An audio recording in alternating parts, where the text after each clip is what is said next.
Olá, olá, olá, meu aluno, tudo bem com você?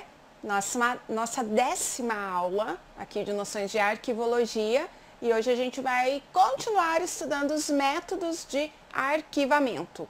Então, na aula passada a gente viu o método alfabético, né? A gente viu os sistemas direto, indireto, semi-indireto. A gente viu que existem duas classes, né? Classificações aí de métodos, que são os métodos básicos e os métodos padronizados. E nos métodos básicos a gente tem lá o método alfabético, que a gente viu na aula passada as 13 regras de alfabetação, que todas elas são muito importantes para a sua prova. Você tem que saber essas 13 regrinhas. E depois que você já estudou essa teoria, o legal é fazer uma revisãozinha e resolver questões sobre o assunto. Aí a gente tem o método que a gente vai ver hoje, que é o método geográfico, e o método, hoje, né, nessa aula, e o método numérico. O numérico, ele se divide em simples, cronológico e o dígito terminal. E depois a gente ainda tem, dentro dessa classificação de métodos básicos, os ideográficos, que são métodos por assunto, e eles também têm essas subdivisões. Ele se divide em ideográfico alfabético enciclopédico, ideográfico alfabético dicionário, e aí a gente tem os ideográficos numéricos, que são ideográfico numérico decimal, duplex e o unitermo, que também é chamado de indexação coordenada. Nós temos sim que estudar todos esses métodos. Os padronizados a gente tem Sondex, Variadex, o mnemônico, o rônio, que eu falei para vocês, né, que já caiu em desuso, a gente não usa mais esse método. E tem aquele método, quero ver se você lembra desse, que não é básico e nem padronizado, que ele sempre cai em prova com essa cobrança, que é o método alfanumérico. E a gente começou já, né, esse caminho aqui de ver, estudar todos esses métodos. A gente estudou o método alfabético, as 13 regrinhas, e agora nós vamos estudar então o método geográfico. O método geográfico, ele é do sistema direto. Então, o alfabético também é do sistema direto e o geográfico também é do sistema direto. Isso aqui já é uma coisa assim bastante importante para a nossa prova, essa característica aqui, né, do método. Bom, o alfabético, eu falei para vocês, é quando eu quero arquivar pelo nome, né? O nome das pessoas, o nome de uma empresa, né? Os cursos que a gente viu lá, terceiro congresso, segunda conferência, né? Eu posso usar o método alfabético. O método geográfico, se você observar, o próprio nome dele já diz, ó, geográfico, ele leva em conta a procedência, o local deste documento. E aí eu tenho 3 tipos de método geográfico. A coisa vai crescendo, né? O alfabético, 13 regras, o geográfico, 3 tipos de método. E é isso mesmo, a gente tem que estudar e não tem como. Então, o método geográfico, a gente tem por estado, por cidade e por país. São esses três tipos de método geográfico. A busca é feita pelo armazenamento, o arquivamento e a busca, né? Claro. É feito pela procedência local do documento e é um método direto. Então, este é um método preferido quando o principal elemento a ser considerado em um documento é a procedência ou local. E a gente tem as ordenações, então, que são esses tipos que eu falei, por estado, por cidade e por país. Então, por estado, deixa eu já mostrar para você aqui o exemplo. Então, se na tua prova cai um exemplo desse, esse exemplo é lá do livro da Marilena Leite Paz, se cai um exemplo desse, perguntando, esse método geográfico é por estado, por cidade ou por país? Você vai observar que a primeira coluninha dele é por estado. E isso que é o importante para a gente, né? O mais importante. Então, quando eu observo a primeira coluna, eu vejo que ele é um método por estado. Então, qual que é a regra desse método? Eu vou colocar os estados em ordem alfabética. Até aí tudo tranquilo. Mas perceba que aí eu tenho uma segunda coluninha de cidade. Então, o exemplo aqui, eu tenho 2 documentos do Amazonas. E depois do Rio de Janeiro, e depois de São Paulo. Então, perceba que os estados, eles estão ordenados em ordem alfabética, ok? Tá tudo certinho aqui em ordem alfabética. Bom, mas eu tenho 2 documentos do Amazonas. Como é que eu vou ordenar as cidades? Eu tenho uma regra aqui chamada destaque para capitais. O que isso significa? Significa que primeiro eu vou colocar a capital independente da ordem alfabética e depois eu coloco as cidades aí do Amazonas em ordem alfabética. Rio de Janeiro é a mesma coisa. Primeiro capital, primeiros documentos da capital. Em seguida eu vou ordenar os documentos das cidades dessa capital, né, das cidades desse estado, né, do Rio de Janeiro, e aí sim as cidades vão em ordem alfabética. Mas sempre, sempre, sempre eu primeiro coloco os documentos da capital. E se eu tiver 2 documentos, por exemplo, de Manaus, aí eu vou ordenar pelo correspondente usando as regrinhas de alfabetação, ok? Em geral, nas provas, a gente não chega a ter que ordenar aqui pelo correspondente. A gente não vê essa cobrança, mas a cobrança aqui por estado, essa característica do destaque para as capitais é importante. Saber que o método geográfico é um método direto, que a gente armazena e busca os documentos pela procedência, pelo local deste documento. Então, esse é o método por estado. Aí eu tenho o método por cidade. E aí eu pergunto de novo para você, se aparecer na tua prova um método, cobrando que método é esse, você novamente vai olhar para a primeira coluninha e você vai identificar que é um método geográfico por cidade. Fácil, né? Esse molezinha aqui, né? Muito molezinha. E o que acontece no método por cidade? Não há destaque para as capitais. Lembra que no método por estado, eu coloco os estados em rigorosa ordem alfabética e na segunda coluna das cidades existe o destaque para as capitais, ou seja, as capitais são colocadas primeiro ali de cada estado e depois as outras cidades em ordem alfabética. Pois bem, no método por cidade não há destaque para as capitais. Eu vou colocar as cidades em ordem alfabética, não me preocupando com capital, não me preocupo com capital, e eu tenho a segunda coluna, que é o estado, né? Se eu tiver 2, por exemplo, tem uma cidade chamada, acho que Capinzal, que ela tem em Santa Catarina, que é uma cidade perto de onde eu nasci em Campos Novos, em Santa Catarina, e em São Paulo também tem uma cidade chamada Capinzal, ou seja, tem o mesmo nome em estados diferentes. Percebeu?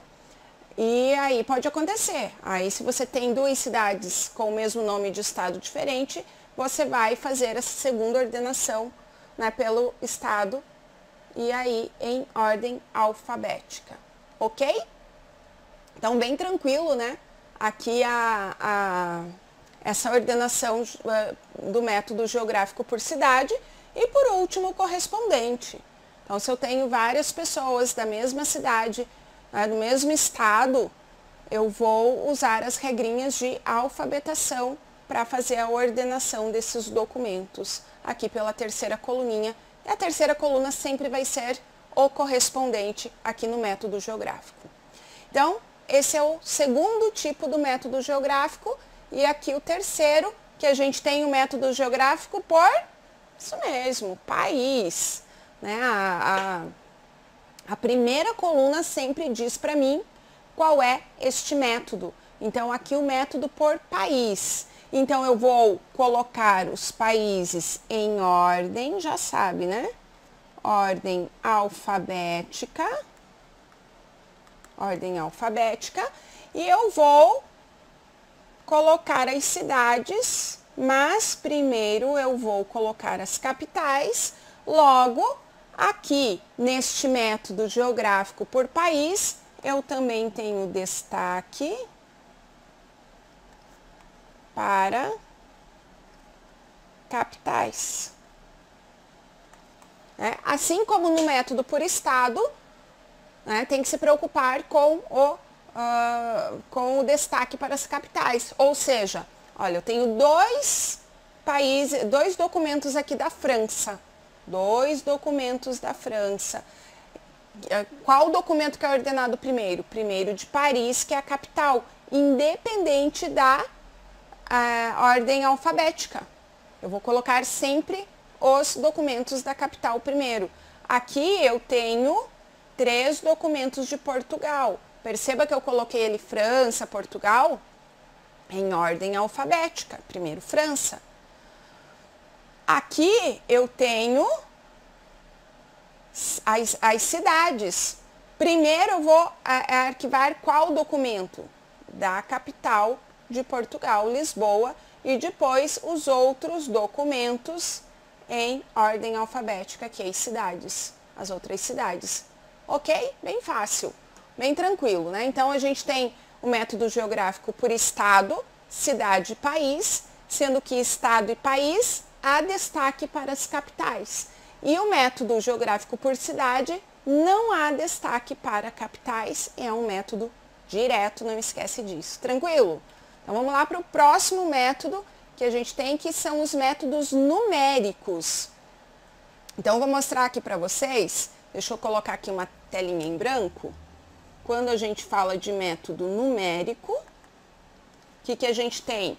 A gente tem o numérico simples, a gente tem o numérico, além do simples, o cronológico,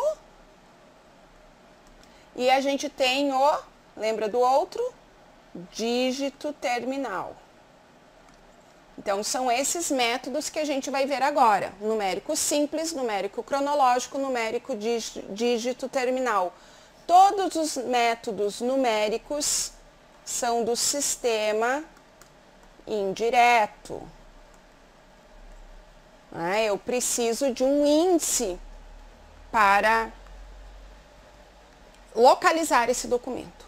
De indireto, de índice, lembra? Preciso de um índice, então, para localizar esse documento. Então, numérico simples. Quais são as características desse método?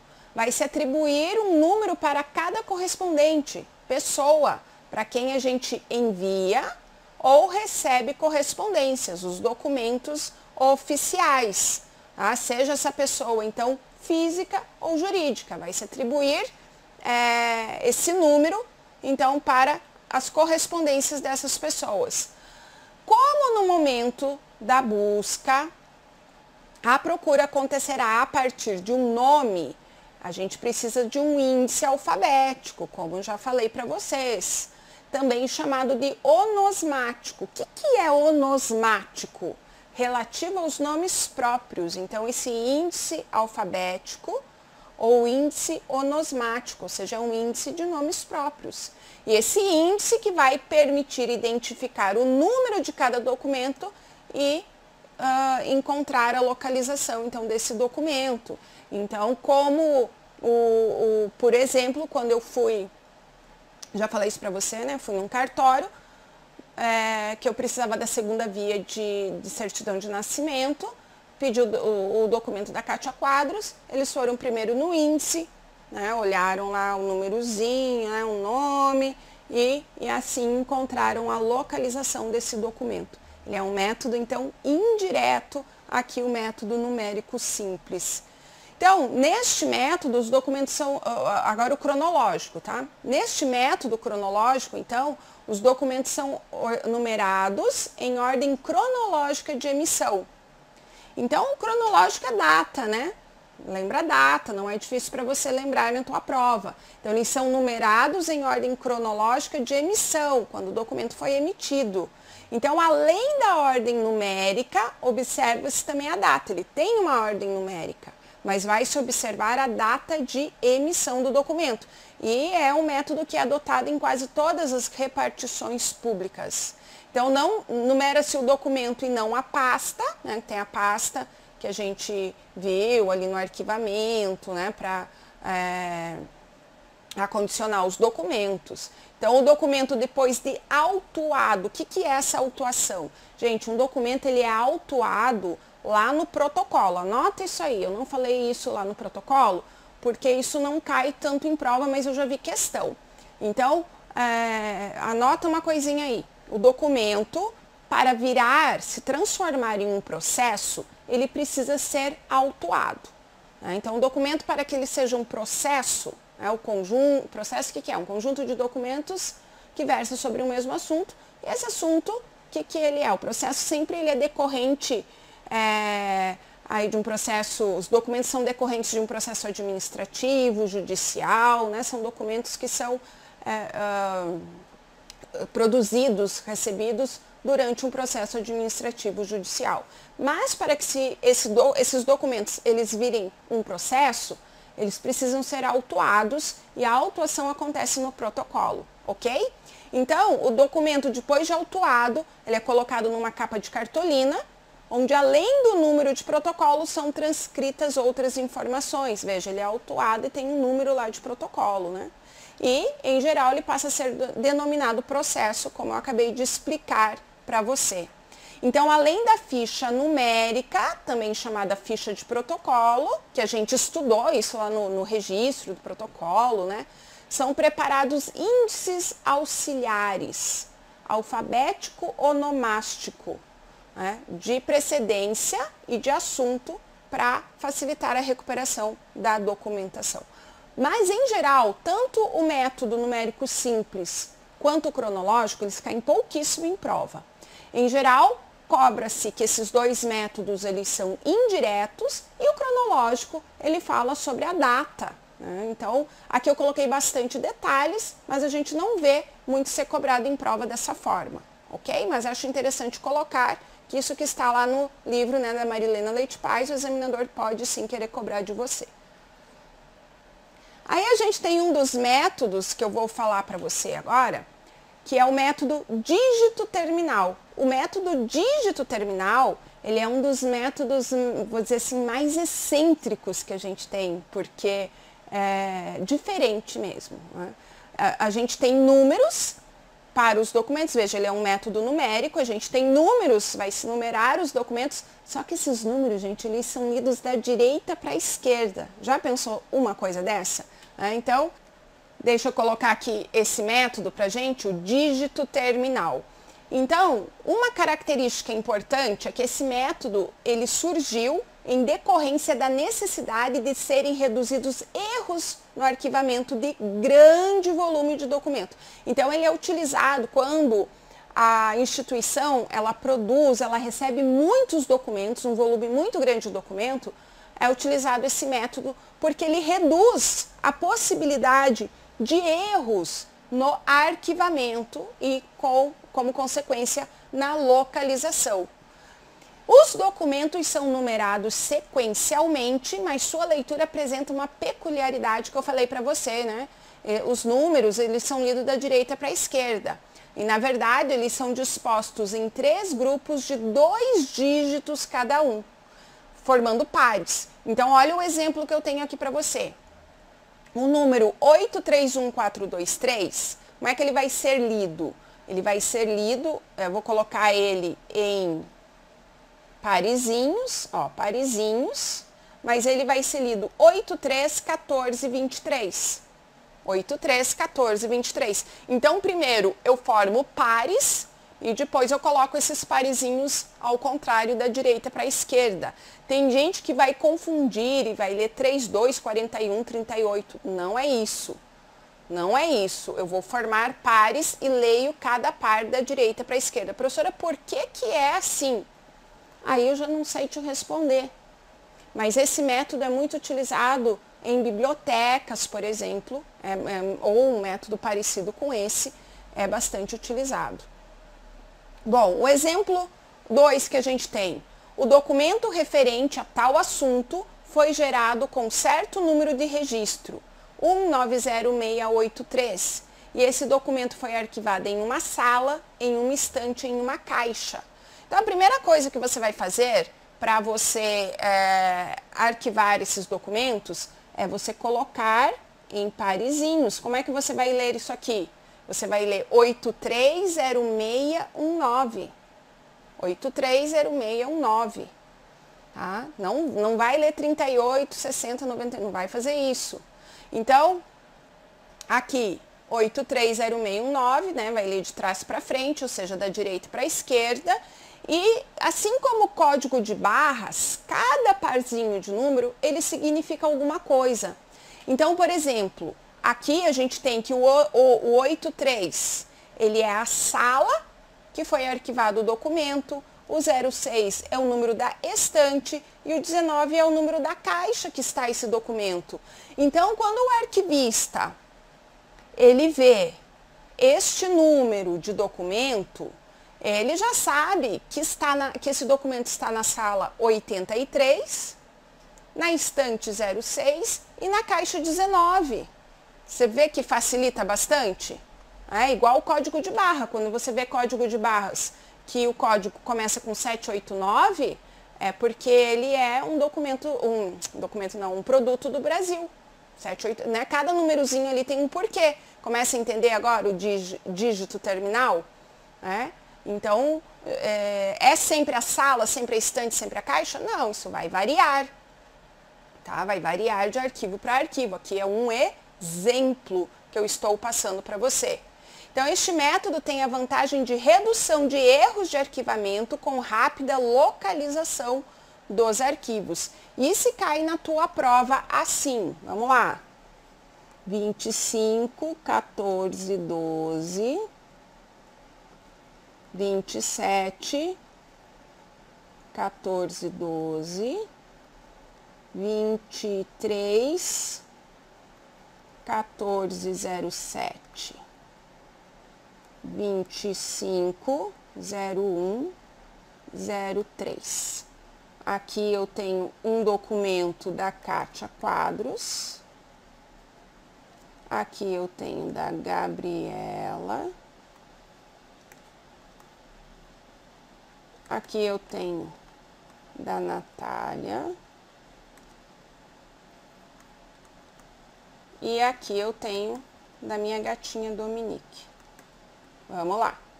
Se cai esse exemplo para você arquivar os documentos, esses documentos aqui. Como é que você vai fazer? Se ele está pedindo para você arquivar pelo método dígito terminal, o que você vai levar em conta é o número, porque ele é um método numérico. Então, você não vai nem olhar aqui para essa parte dos nomes. Né? Você não olha para nenhum nome que está aqui. Você vai olhar somente para os números, ok?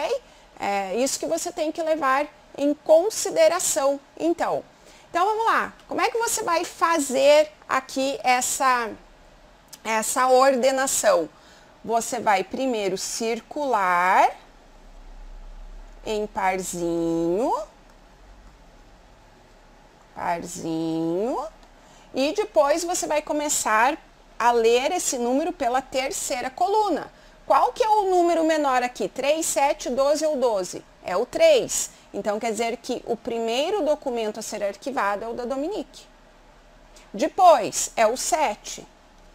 Tá aqui, ó, é o 7. Então, o segundo documento é aqui o da Natália. E depois eu tenho 12 e 12. Se eu tenho dois números iguais, eu vou para a segunda coluna. Só que na segunda coluna eu tenho 14 e 14. Então, o que eu faço? Vou para...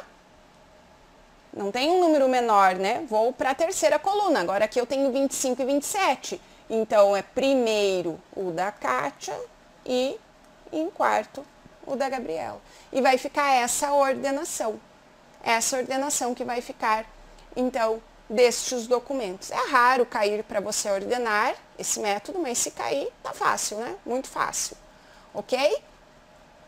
Então, aqui a gente termina essa aula, né? Terminamos os métodos básico, geográfico e numérico, e na próxima aula a gente vai ver o método básico ideográfico e vamos ver também os padronizados e o alfanumérico. Que a aula que vem a gente termina, então, esse assunto dos métodos de arquivamento, assunto importantíssimo para a tua prova.